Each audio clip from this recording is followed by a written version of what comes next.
नमस्कार. मी अस्मिता शुभंकर वेलनेस योगा मध्ये तुमचं सगळ्यांचं स्वागत.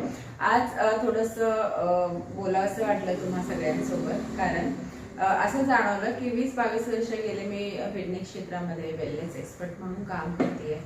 मी काउन्सिलिंग देखील करते आणि मेडिकल योगा, ट्रेडिशनल योगा, मेडिटेशनचे, प्राणायामाचे माझे विशेष क्लासेस घेतले जातात.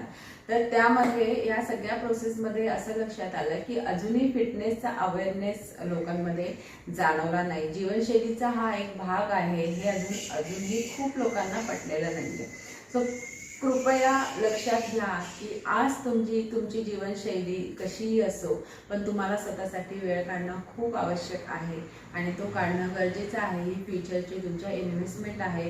फक्त 1 तासाचा तरी वेळ काढा. तुम्ही तुमच्या शरीर आणि मनावर, विचारांवर, सगळ्या स्ट्रेसवर आणि भविष्यात होणाऱ्या किंवा आता देखील वर्तमानात काही गोष्टींशी जर तुम्ही स्ट्रगल करत असाल, काही व्याधींशी जर स्ट्रगल करत असाल, अगदी छोट्या छोट्या गोष्टींशी जरी स्ट्रगल करत असाल, कोणतं पेन आहे, ओबेसिटी आहे, मानसिक त्रास आहे, झोप येत नाही, टेन्शन येतं, भीती वाटते, एन्झायटी येते, काहीही कारण असो, पण त्यासाठी सगळ्यात आवश्यक आहे तुमचं mental and physical health. So please त्याच्यावर काम करा आणि स्वतःची health is wealth as wealth is health हे देखील तुम्हाला जगायचं आहे आत्ता आणि भविष्याची तरतूद म्हणून देखील. सो फिटनेसवर लक्ष द्या आणि स्वतःची काळजी घ्या. थँक्यू.